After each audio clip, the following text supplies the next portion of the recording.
Now I am going to show you how to modify job types, enable or disable automated reminders, and set up intervals for recurring jobs. From the top menu, go to Admin and select Manage Job Types. Here you can see a list of all job types with their statuses and period end intervals. If a job type you need for your business is not listed, then you can create a new job type from this Create button. Let's edit this Annual Accounts job type. From this page you can modify job type. You can set status. Making it inactive will hide it from Jobs drop-down. You can enable auto reminders by clicking Enable Auto Reminder checkbox. Now you can set frequency, how many days you want to keep on sending reminders for this job,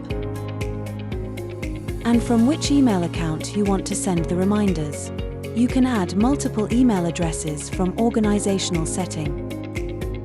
This section tells which client types this job is associated with.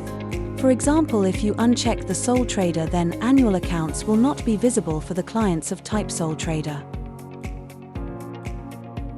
This section shows the interval set for the recurring jobs.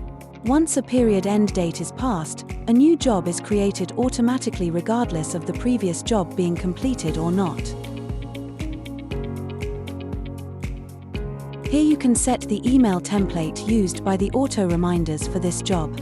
In red color are the tags which get replaced by client's information when the email is sent. For example, software is going to send auto reminder to 10 clients, and you have used this company name tag, then it will be replaced by the respective client's company name.